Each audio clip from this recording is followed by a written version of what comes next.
Welcome to another video, welcome to another long overdue video, and welcome to a new synth video. So, last time I talked to you, I was talking about the Roland SH4D, brilliant synth that is, but after playing with it, it just missed that last 1%, the analog factor, and no matter how hard I tried, I couldn't get it sounding exactly like I wanted. Anyway, so I'd sort of made a decision that I was going to go full bore analog, and I was going to get System 55. I'm in a Behringer one. I'm about a Ferrari short of a real one, so that's what I did. I ordered one, but for love nor money, could not get it. Manufacturing shortages or supply issues, basically there were none. So in Australia, couldn't get one. So I looked around and thought, am I going to wait another year, or do I want to look something else? And I always liked the Deepminds, but I always thought, they're a bit expensive. Compared to a System 55, even a clone, they're not.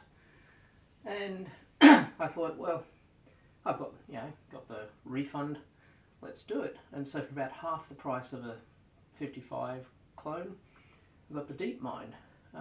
And yeah, this is it.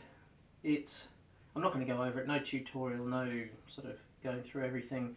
There are any number. This is a reissue of Behringer's first ever synth. It's over 10 years old.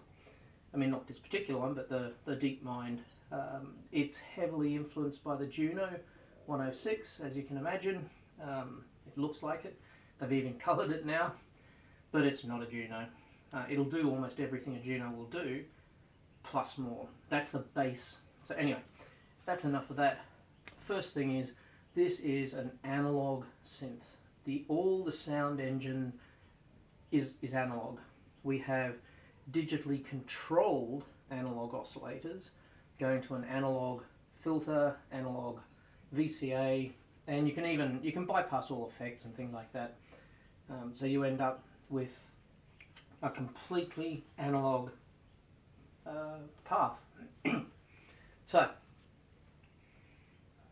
does it sound like an analog? Yes, it does. For example, I was messing around. Here's like a very Juno-esque, in fact. String pad sort of thing. It'll do. I mean, I'm not going to go through it.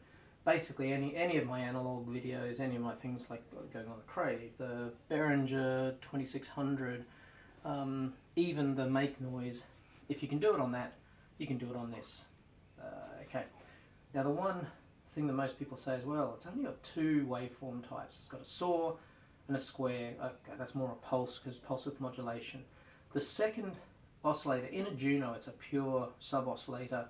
In the Deepmind, it's a oscillator in its own right. You can pitch it, you can make the level, you can change the tone, which is more like a wave shaper, and you can do pitch mod, and you can sync them. So it is a full-blown second oscillator. Now the other thing about the Deepmind 12X, you probably got from the name, it has 12 synth engines, basically 12 fully formed synthesizers, all identical, all having two oscillators, two LFOs, VCA high pass envelopes, all that sort of stuff. It's all reproduced 12 times. Now what that means is you can either get multiple notes, or if you look carefully, when I press the string pad, two lights come on, which means I've combined two oscillators to get that sort of thicker sound. So 1, 2, 3, 4, 5, 6 notes. So you can have 6 notes polyphony using two synth engines per voice. Anyway, that's all good and well. What I want to show today is something that not too many people have shown, and that is, first of all, what the superpower of this device is. If you didn't think 12 oscillators or 12 engines is enough of a superpower, we have the mod matrix. Now, that turns this synth into a full semi-modular synthesizer. You don't need wires. This thing takes care of wires. You can do 8 patches. Now, each of these patches actually has the equivalent of a ring modulator. You can actually up and create the effect, and you can make it louder and softer, meaning that it's probably 12 to 16 wires worth on an ARP 2600. So there's a lot of mod matrix. All right, so first thing, the easiest thing is all of the sliders down, program compare. That will create you a basic sound. And you might think, well, all of these are down, why has it made a sound? This is digital part. So these faders set a digital value. That digital value controls, you know, the frequency, the resonance, etc. of the filter. So when you go to a preset, this doesn't in fact show what it is. You can press compare and find out, but by putting everything like that, yeah, it's easy. You don't get distracted. What you can also do is press program right, and now whatever is on these faders is now treated as the real sound. You don't have to wiggle each fader. If I was to move any fader, obviously it takes the live value. But now, nothing's coming through because we've reset it. And I might hear you say, well, why don't you just go to there straight away? The reason you don't go there straight away is in fact that there are still settings behind the scenes that you can't get to directly from a fader that the program compare sets. So I go program compare, program right. And now I'll set the sustain, I'll set keyboard tracking, and I'll set frequency. And that's enough. But I'll also set the volume up. This confused me for a little bit. It's not the same as, say, ARP 2600 initial gain. This is purely and simply an extra gain at the end in case you got a soft sound. So there you go. There's the default program. Now, what is the superpower, I mean, apart from the mod matrix, what is the superpower of this synth in my mind? The fact that it can do additive synth patches. Why is that important? Well, if you've seen my additive synth videos, you'll see all the weird and wonderful sounds you can get with additive synthesis, most notably being organs or bells. So organ can be a little bit difficult to emulate with a lot of analog synths. I mean, you can get pretty close, but it's, you know, it can be a little bit flat, no pun intended, just because what it's an actual, say, B3 organ. It's a whole heap of sine waves on drawbars that you can bring in and out. Additive synthesis. Alright, so the first thing you might say is, well, I've only got a saw and a pulse. Well, where's the sine wave? Because in additive you're adding sines. So here's the first trick. We'll turn off the saw. That's how you do it. Turn on, turn off. We've just got our pulse. Our second oscillator level's down. Okay, that's a sawtooth, square, you know, pulse width, all good. So, how do we do this? Well, if you've seen my videos in any way, shape or form, you will know that all of these sounds are made up of harmonics. The first harmonic, or the fundamental, is the note that you hear. That's the frequency you hear. And then with a square wave, it's every odd harmonic. So one being the fundamental, 3, which is up here, 5, and etc., goes on. So you add all those up and that gets you a square wave. If you put every harmonic, odds and evens, 1, 2, 3, 4, 5, etc., you end up with a sawtooth. Obviously you've got to choose the right levels, but that's how we do it. So our square is made up of 1, 3, 5, 7, 9. Now if we could get rid of some of those frequencies, we'd end up with just the fundamental. So if we could just sort of filter them away, hang on a second, filter. What if we could filter out, we could choose a filter frequency that filtered everything away? Well, guess what, you can. And there's an easy way of getting the filter to the right level. Now, first of all, I know a lot of people are probably screaming, hey, you can use resonance, you can create sine waves. So you just turn the resonance all the way up, turn off, and you can, so even though I'm keyboard tracking, now hopefully you can hear that that's out. Now if you're just going, if you're going over a short amount of time or short amount of notes, it sounds pretty good. And this thing, you can calibrate it, but the thing is, filters go off, especially analog filters.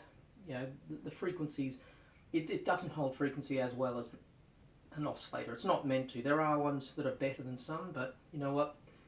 This one's not one of them. And it's probably as good as any. So, how do in fact we choose the filter?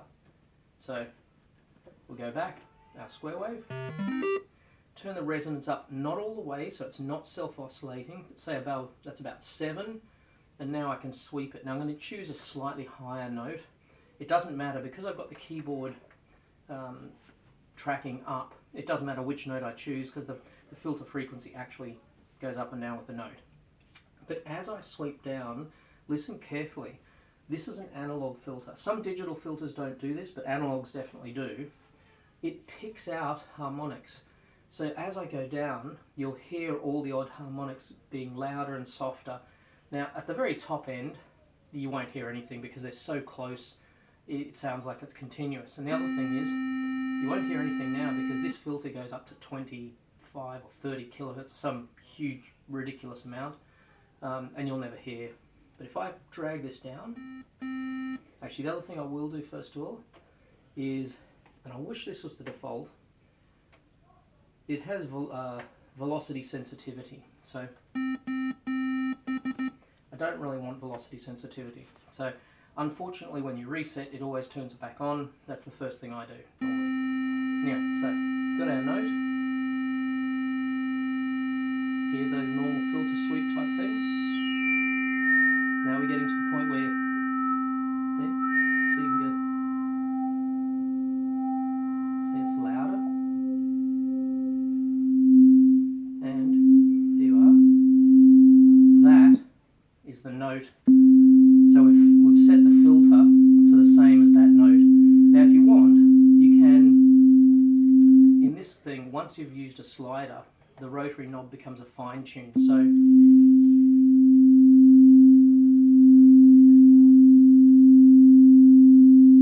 hopefully you can hear that, the difference.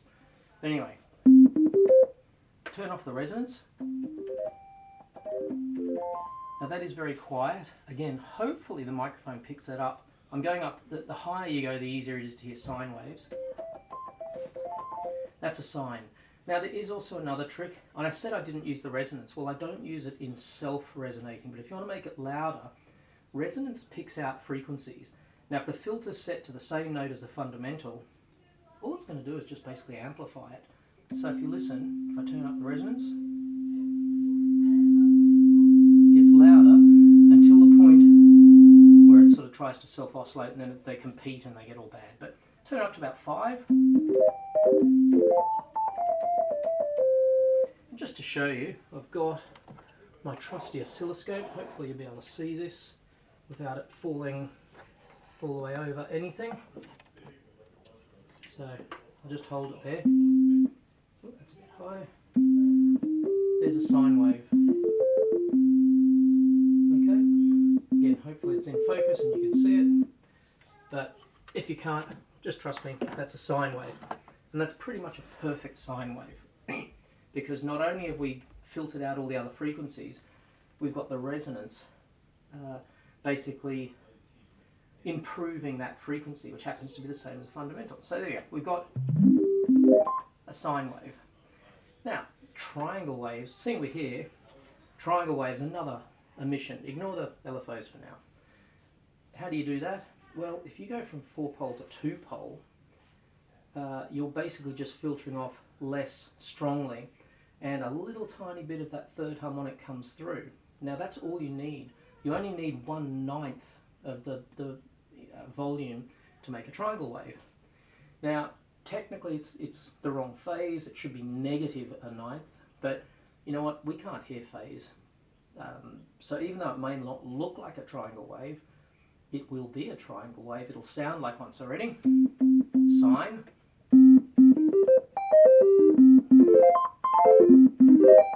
Triangle. Triangle. Sine. So you can in fact make a triangle wave, and if you want to, you can go, put things down a couple of octaves. That may be too soft to hear because it's low frequency. You can make nice basses out of that. Anyway, so the trick is, I was talking about additive synthesis. How do you do it? Bring in the superpower. So what we're going to do is, if you see, every time I press a note, it's using a different synth engine. It cycles through them. If I press 2 notes, there are 2, 3, etc. I can actually tell it to use 2 synth engines for every note. So for example, when I press 1 note, you see 2 notes is 4. Does it sound very different? Not really. And what happens if we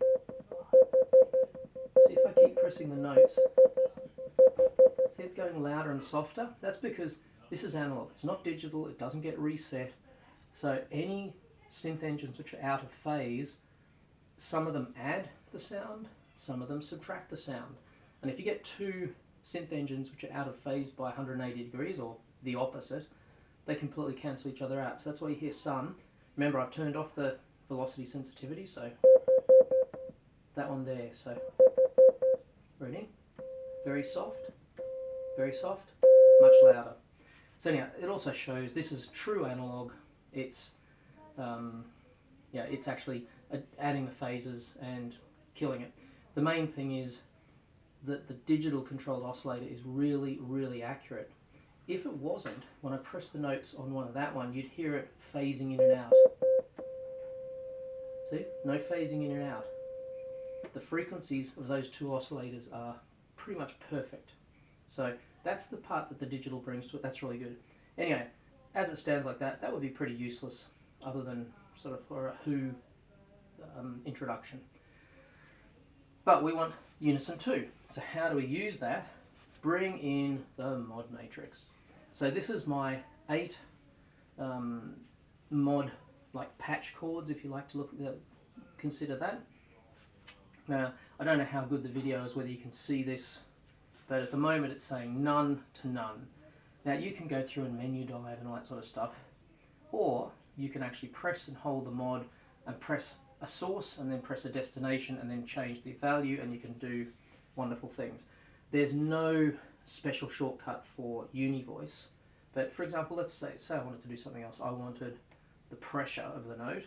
So I press, pressure is when you press hard, so I pressed hard and it goes pressure. I want that to change the pitch, so I'll come in here and just choose the correct, so the pitch, and I want the value to be, you know what we're going to do, 127, just so you can see what's going on. So I press the note, now press harder. So that's how the mod matrix works. Now, in our case, that's not what I wanted to do. What I want is the Univoice. So go to the very end, back 3, and what this is saying is I've got 2 voices. So the first voice is 0, the second voice is 1. So whatever I choose for my destination, the first voice won't have anything. 0 times anything is still 0. The first voice will go up or down by whatever I set. So what I'm going to do is I'm going to keep it at oscillator 1 pitch, but this time I'm going to change. So I've got 2 voices, both together. Hear how I'm now putting up? And with 2 voices, each one is a semitone. So there you go. And again, if I bring the oscilloscope across and try not to destroy anything in the process, again, hopefully you can see that. There are 2 peaks, and they're exactly an octave apart. Alright, brilliant. Okay, what happens though, I want a few more than that, because a Hammond organ normally had 4 harmonics. So we'll go back out of there and into our unison. So I'm going to do 3, a unison of 3. Back to our mod, so mod's still the same. Oh, that sounds weird. That's not octaves. So, why is that? I don't really know why they do it, but the more voices you have, it compresses. That 12 is no longer 12. So the best I can find out, or worked out, if you've got 3 voices, so 0, 1 and 2, then 2 is the factor you multiply. So if you only have 2 voices, 1, you know, 0 and 1, 12 will give you an octave. If you have 3 voices, then the highest number is 2. So multiply 12 by 2, so it's actually 24. So if I move this up to 24, hopefully that made sense to everyone. You've now got, there is 3 octaves. And again, let's have a look. I should have really put this oscilloscope where someone could see it. But if you have a look, there's 3. Oh, assuming you can actually see that, it's got harmonics 0, or the fundamental 1, 2 and 4. We're missing 3. Well, how do we get that? Well, we can't with that trick, because that's just doing an octave each time. We've got a second oscillator with a square that we can filter. So let's bring in,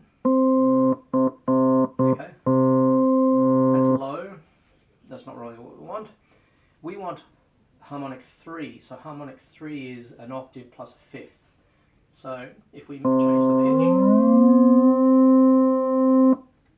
so that means it's the same. Now I'm going to go up a fifth, which is,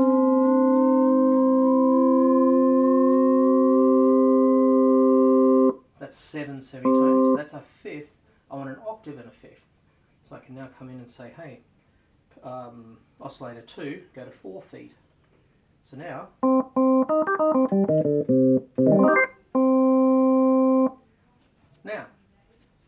if you remember in the mod matrix, I told oscillator 1 pitch to change. I haven't said anything about oscillator 2. So all of the oscillators, that all 3 of them, will be using an octave and a half up. Now, the good news is that as you get higher and higher, you know, the filter follows the pitch. So it actually works out that the third oscillator is using a square wave, which is actually a fourth down. So it's, yeah, it's the fifth but an octave down. So what that means is we can actually get a filtered sine wave. So we actually end up with a sine wave, not a square wave. Well, you choose the level correctly, and now if we have a look, again, hopefully you can see this, we have 4 harmonics. 1, 2, 3 and 4. That is what a Hammond organ, or B3, on the standard famous organ sound. So you go to,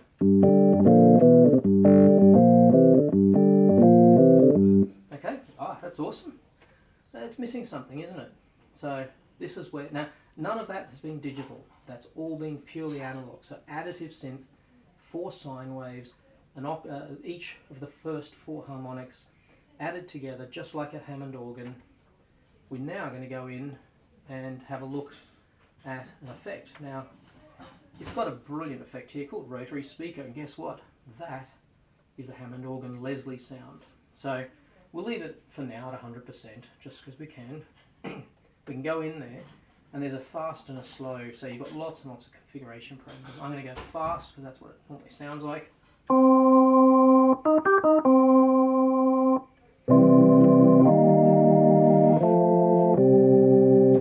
There is your organ. So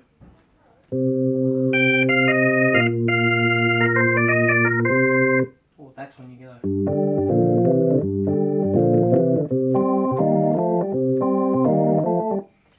So that is an additive synth technique to create an organ sound on a Deepmind, and I don't know of too many analog synths that could pull that off, mainly because to get those accurate sine waves you really do need a digital controlled oscillator, so the vast majority fail at the first point. But how many have 4 sine waves? Not a huge number. Even something like the Matriarch doesn't even have sine waves. It has triangle waves, which you can probably get away with, and you might be able to tune them just about enough to get the correct spread, assuming they don't go out of tune. So you might be able to pull it off on a Matriarch, but it's not going to sound as, you know, in tune. Yeah. Anyway, so that is the organ sound, additive synth. Maybe what I'll do is I'll do another one at some stage because another sound you can make is bells, and I'll give you a little sneaky peek. So I'm going to move to the preset, so I've just got rid of that. Now I've got a bell sound. So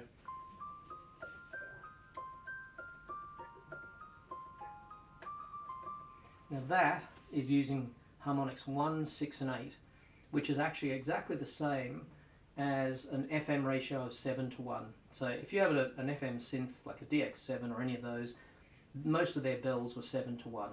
So for example, it gets this great sort of